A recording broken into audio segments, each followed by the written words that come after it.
जय श्री कृष्णा। हम अपने प्रथम स्कंद पर पहुंच चुके हैं और बस इससे आगे चलते हैं।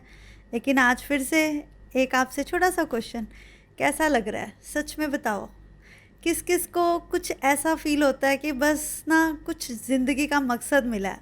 अगर किसी को भी ऐसा फील होता है ना, तो प्लीज़ मुझे कमेंट करके ना ज़रूर बताना और बस मेरे साथ जुड़े रहो। एक बात फिर से कि मैं व्हाट्सएप पे भी लिंक डालती हूँ, फेसबुक में भी डाल देती हूँ, पर फिर भी जिससे कि सुनने की इच्छा है ना, वो इसके साथ अपने आप जुड़ता चला जा रहा है। और ये उसी की, सच में ये श्री कृष्ण की भक्ति है, ये उन्हीं का आशीर्वाद है, इसमें मेरा कुछ भी नहीं है। कहते हैं ना, बस करता है तू कन्हैया, नाम मेरा हो रहा है, कुछ ऐसा है। ये ठाकुर जी हैं जो सच में जब मैं पढ़ती हूँ ना, मैं कई बार दो बार अपनी वीडियो दोबारा सुनती हूँ कि मैंने क्या पढ़ा है। अच्छा, इसमें मतलब उस समय तो कई बार ऐसे लगता है कि बस पढ़ते पढ़ते ना, लेकिन सच में इस कथा का ना जितना मर्जी रसपान करते जाओ ना, कोई अंत नहीं है। चलो बस आगे चलते हैं। श्रीमद् भागवत में प्राणी मात्र पर दया करने वाले मत्सर रहित महापुरुषों ने बहुत सी आधार पूर्वक, ईश्वर आधार पूर्वक बहुत सी ऐसी बातें की हैं। परमात्मा सत्य है, इसलिए जगत असत्य होने पर भी सत्य सा लगता है। कहते हैं जगत का अधिष्ठान आधार ईश्वर है, ईश्वर ही सत्य है, ईश्वर ही ऐसा है जो परमात्मा से मिलाता है। ईश्वर स्वयं परमात्मा है, परंतु फिर भी अपनी भक्ति में जो मनुष्य उसकी भक्ति में लीन हो जाता है, उसे वह स्वयं ही खींच लेता है। इस तरह जगत नकली मोतियों का हार है, जिसे पहनना सुंदर तो बहुत लगता है, लेकिन कभी ना कभी इसे उतारने का मन करता ही है। जगत में रहते हुए इसे मिथ्या समझो। जैसे हम नकली जेवर से प्यार नहीं करते और असली जेवर को संभाल कर रखते हैं, इसी तरह जगत ये जो है, ये एक नकली जेवर है, और जो ईश्वर है ये एक असली जेवर है। इससे ज़्यादा ना कुछ और एक्सप्लेन इससे अच्छा नहीं कोई कर सकता। नारद जी ने वाल्मीकि जी राम मंत्र का जाप करते हुए कहा। वाल्मीकि भूल से राम के बदले मरा मरा करने लगे, परंतु फिर भी उन्हें इस मंत्र का फल मिला। अतिशय पापी के मुख से आसानी से राम शब्द भी नहीं निकलता, परंतु राम नाम एक ऐसा शब्द है जिसकी स्वयं विष्णु गाथा गाते हैं। हनुमान जी को हम आज भी, हनुमान जी अमर है। एक बार पढ़ा गया हनुमान चालीसा मन में कितना कुछ, सच में कितना मन में हमारे आनंद भर देता है ना। ये जो हनुमान चालीसा पढ़ते हैं सब उन्हें पता है राम नाम की कितनी महिमा गाई है। यही वो बतला रहे हैं कि सिर्फ मरा शब्द बोलने से भी मनुष्य तर सकता है, तो जो राम नाम लेगा उसे प्रभु कितना तारेंगे। इसीलिए उन्होंने हमारे, आपको पता है हमारा महामंत्र भी यही कहता है, ठीक है। भगवत का मुख्य विषय है निष्काम भक्ति। जहाँ भोग इच्छा वहाँ भक्ति नहीं होती। भोग के लिए की गई भक्ति भक्ति ही नहीं है। परमात्मा तो केवल उसी से प्रसन्न होते हैं जो परमात्मा को ध्याता है। परमात्मा कभी ये नहीं कहते कि तू मेरे पास मत आ, फिर भी मैं तुझे छोड़ दूंगा। ऐसा उन्होंने कभी नहीं कहा। वो कहते हैं तू मन से भी सिमरन कर। ज़रूरी नहीं है, बहुत से ऐसे भक्त हैं जो मंदिर भी नहीं जाते, फिर भी प्रभु के बहुत पास हैं। तब भगवान कहते हैं कि मंदिर अगर तू जाए ना जाए, परंतु तेरे मन में ही मंदिर है। अगर तेरा मन सच्चा है ना, तो मंदिर स्वयं चलकर तेरे पास आ जाएगा। हमें हमारे मनोरथ पूरे करने के लिए कभी भी भगवान की प्रार्थना नहीं करनी चाहिए, अपितु हमें भगवान को भगवान के लिए ही स्मरण करना चाहिए। जब हम भगवान को स्मरण करते हैं ना, अपने आप ही हमें वो सब मिलने लग जाता है। हमें सच में कभी कभी जो चीज़ें हम सोचते भी नहीं है ना, हमारे लिए वो सब कुछ होने लग जाता है। सच्चा वैष्णव तो भगवान से कहेगा कि मैं तो अपनी ज्ञान इंद्रियां, कर्म इंद्रियां, मन आदि सब कुछ भगवान में गवा बैठा। मांगने से प्रेम की धारा टूट जाती है, प्रेम का प्रमाण घटने लगता है। इसलिए प्रभु से कुछ भी मत मांगो, भगवान को अपना ऋणी बना लो। जब श्री रामचंद्र ने राज्याभिषेक से प्रसंग पर सभी वानरों को भेंट की, किंतु हनुमान जी ने कुछ नहीं मांगा, तो स्वयं प्रभु ने उन्हें क्या कुछ दे दिया ये सब जानते हैं। इस घटना से सीता जी को बहुत दुख हुआ। उन्होंने राम जी को कहा कि आपने सबको कुछ ना कुछ दिया है, परंतु हनुमान जी जिन्होंने सबसे ज़्यादा आप पर उपकार किए हैं, इन्हें कुछ भी नहीं दिया। तो प्रभु ने कहा इसके पास तो मेरा शुद्ध प्रेम है, इसे और मैं क्या दूँ। मोह भोग लोभ की इच्छा से प्रभु को स्मरण किया तो क्या किया। प्रेम से मांग नहीं होती, प्रेम की अपेक्षा भाव जगह सच्चा प्रेम समझे। भक्ति की मांगी जाती है, सकामी भक्ति जन हित की पूजा के लिए नहीं की जाती। इन सभी देवताओं द्वारा मैं इच्छित भोगों की पूर्ति करता हूँ, किंतु निष्काम भक्ति करने वालों के पास प्रभु स्वयं ही आ जाते हैं। भगवान से धन मांगोगे तो धन मिलेगा, किंतु भगवान को अगर स्वयं के लिए मांगोगे तो भगवान मिलेंगे। इसका सबसे अच्छा उदाहरण हमें पता है कि अर्जुन ने श्री कृष्ण को मांगा था और दुर्योधन ने पूरी नारायणी सेना मांगी थी, और किसे क्या मिला ये मुझे बतलाने की बिल्कुल भी आवश्यकता नहीं है। कहते हैं भगवान से मांगना है ना तो भगवान को मांगो, वे स्वयं आते हैं। अगर हम ये देखते हैं ना कि जो भी हमारे समक्ष है उसमें कहीं ना कहीं भगवान है, तो शायद हमारे अंदर से कहीं ना नफरत मिटती चली जाती है। आपको मैं एक बात बताऊं, एक छोटा सा एग्जांपल दे रही हूँ एक जनरल लाइफ से। कई बार क्या होता है, हमारा बच्चा बहुत एक छोटा सा काम करता है, हम उसकी इतनी सारी प्रेज करते हैं। वही कोई हमारे भाई का बच्चा, कोई और बच्चा या कोई हमारे पड़ोसी का बच्चा उससे बहुत आगे बढ़कर करता है, हम उसकी प्रेज तो करते हैं पर कहीं ना कहीं अपने बच्चे को उसके साथ कंपेयर भी करते हैं। क्या जब हमारा बच्चा कुछ करता है हम किसी दूसरे के बच्चे को उसके साथ कंपेयर करते हैं? नहीं, हम बिल्कुल भी नहीं करते। लेकिन हम अपने दूसरे के बच्चों के साथ अपने बच्चों का कंपैरिजन बहुत जल्दी करते हैं। एक बात बोलूं, दिल में जितनी जेलसी बढ़ाते जाओगे, नफरत बढ़ाते जाओगे, इसका कोई अंत नहीं है। हम अपने आप ही किसी के ख्याल अपने मन में लाते जाते हैं कि उसने मेरे बारे में ऐसा सोचा, ऐसा कहा है। कोई बात कर रहा होता है, हम सोचते हैं, हम स्वयं को प्रभु से दूर करते जाते हैं। प्रभु तो ये सब कुछ कहते ही नहीं। प्रभु तो ये कहते हैं साधारण दिल से मेरे पास आ जा, मैं स्वयं तेरा बन जाऊंगा।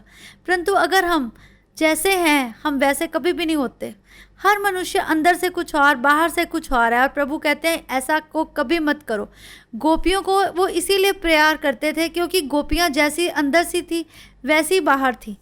राधा रानी जैसी अंदर थी वैसी ही बाहर थी। ठाकुर जी को जिसने ध्याया है, चाहे वो मीरा, चाहे वो ठाकुर जी का कोई भी भक्त, चाहे गोपियाँ, चाहे उद्धव, चाहे अर्जुन, सबने ठाकुर जी को ठाकुर जी से प्यार करके ही उन्हें ध्याया है। हम अपने दिल में अगर ठाकुर जी से सही मायने में उनसे जुड़ते हैं ना, तो कृष्ण स्वयं दौड़े चले आते हैं।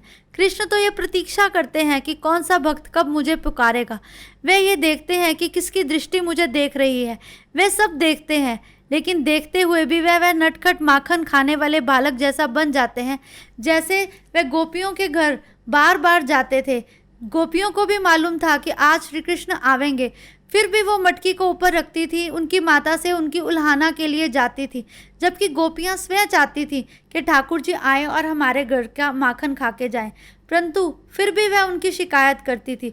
ऐसे ही हमारा मन होना चाहिए, गोपियों की भांति चंचल, जो चाहते तो हैं कि प्रभु हमारे पास आए, लेकिन कार्य वैसे नहीं करते कि हम प्रभु को बुला सके। तो प्रभु कहते हैं कई लोग हर वर्ष ठाकुर जी तीर्थ की यात्रा करते हैं। वह रणछोड़ जी से कहते हैं मैं 6 वर्षों तक आपके दर्शनार्थ आता रहूँगा, परंतु मुझे पुत्र की प्राप्ति चाहिए।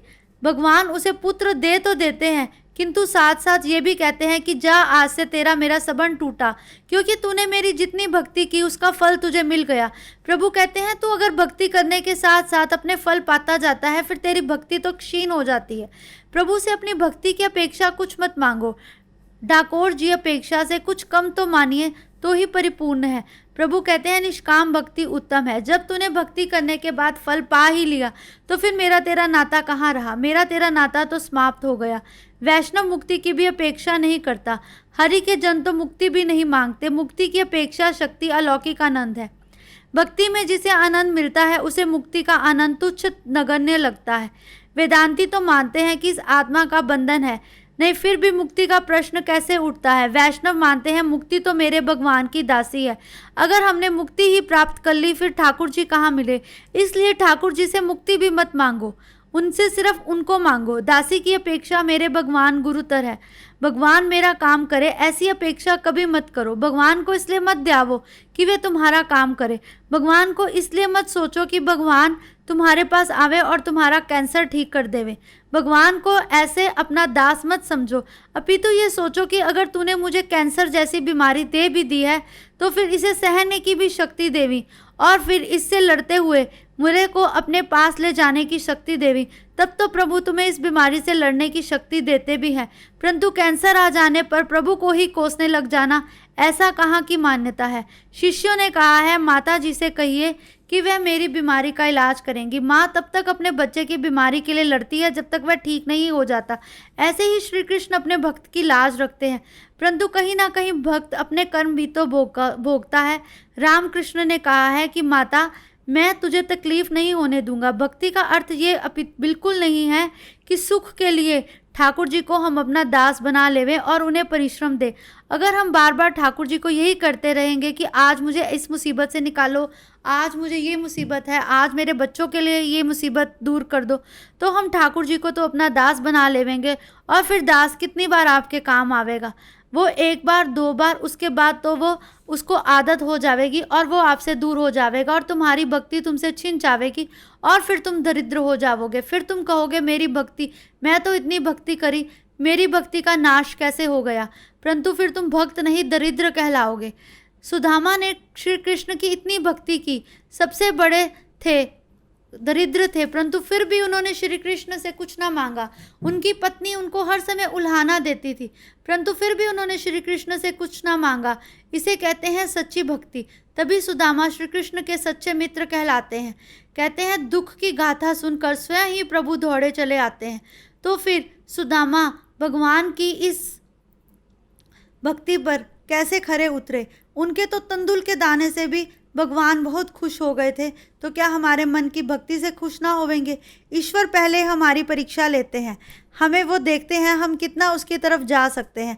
जानते हो जब दूसरे के पर दुख आता है तब मनुष्य उस दुख में कुछ भी भाव व्यक्त नहीं करता, परंतु जब वही दुख हमारे पर आता है तो फिर हम उस दुख से बहुत दुखी हो जाते हैं। जब हमारे मित्र या किसी सगे संबंधी पर कोई दुख आता है तब हम ये नहीं सोचते कि अगर यही दुख मेरे पर आ जाएगा तो मुझे कैसा लगेगा। तब हम सिर्फ उसे दीनहीन आंखों से देखते हैं। कोई तो उसको दया के भाव से देखता है, कोई तो उसका मजाक करता है, कोई उसका उल्लास करता है। परंतु श्री कृष्ण कहते हैं कि अगर तेरे किसी मित्र पर, सगे संबंधी पर दुख आता है तो अगर तू उसकी जगह पर आके स्वयं को रख कर देखे तो तुझे उसका दुख अपने दुख से बड़ा लगेगा। परंतु यदि उसके दुख को तू दुख ना समझकर दया भाव से देखेगा तो फिर वैसा ही दुख जब तुझे स्वयं सहना पड़ेगा तब तुझे श्री कृष्ण याद आवेंगे। सुदामा 10 दिन तक भूखा रहा, फिर भी उसने अपने प्रभु से खाने की भीख ना मांगी। सुदामा के तंदुल चाहे मुट्ठी भर ही थे, फिर भी वह सर्वस्व था। वैसे मुट्ठी भर तंदुल भी कोई इतनी बड़ी कीमत नहीं है, परंतु सुदामा ने प्रभु को जब वह दिए तो प्रभु ने उसे बहुत सारे रत्नों से तोल दिया। यदि मेरे ठाकुर जी थोड़ा सा तंदूर लेने पर खुश हो सकते हैं तो क्या हमारी सच्ची भक्ति से वह खुश नहीं होंगे। गोपियों ने भगवान से कभी कुछ नहीं मांगा, फिर भी आज गोपियों का प्रेम सर्वत्र है। आज श्री कृष्ण की गोपियां सर्वत्र जानी जाती हैं। गोपियां गीत स्वयं भगवान के मुख से निकला गया वो गीत है जो भगवान जब गोपियों गीत ने गाया था उसके बाद आज बहुत से लोग गोपी गीत गाते हैं। जानते हो क्यों? क्योंकि प्रभु के ये दिल के सबसे पास है। प्रभु की वह निःशुल्क दासियां थी जिनको प्रभु कुछ भी नहीं देते थे, उल्टा उनका माखन खाते थे, फिर भी वह प्रभु को बहुत सेवा करती थी। एक सखी उद्धव जी से पूछती है कि तुम क्या लेकर आए हो। तब प्रभु कहते हैं मैं श्री कृष्ण का संदेश लेकर आया हूँ। तो वो कहती है हमें तो श्री कृष्ण का संदेश नहीं, स्वयं श्री कृष्ण चाहिए। यही है गोपी का सच्चा प्रेम। गोपी ठाकुर जी को चाहती है, ना कि उनके संदेश को चाहती है। गोपी उनके बारे में ज्ञान नहीं, स्वयं उनको अपने सामने देखना चाहती है। परंतु हम ठाकुर जी से स्वयं अपना सुख मांगते हैं। ठाकुर जी के अगर सदा साथ रखोगे तो वह तुम्हें सुख देंगे। अब प्रभु कहते हैं, तुकाराम भक्त कहते हैं मुझे चाहे भोजन मिले ना मिले, परंतु हे विठलनाथ तुम मुझसे एक क्षण भी दूर ना जाना। भगवान उद्धव जी कहते हैं, उद्धव मेरी गोपियां मुझ में तन्मय चित्त वाली हैं। गोपियों का दर्श आँख के सामने रखकर प्रभु की भक्ति करो। हमें प्रभु की हर समय भक्ति में लीन रहना चाहिए। निष्काम भक्ति ही श्रेष्ठ है। श्री कृष्ण का सुख ही अपना सुख जानकर गोपियां सर्वस्व उनकी भक्ति में लीन रहती थी। इसमें प्रभु यही कहते हैं, बस निष्काम मेरी भक्ति करो, मुझसे मुझे या मुझसे कुछ नहीं अपितु मुझसे मुझे ही मांग लो, मैं स्वयं ही तुम्हारे सारे दुख दूर कर दूंगा। जय श्री कृष्णा।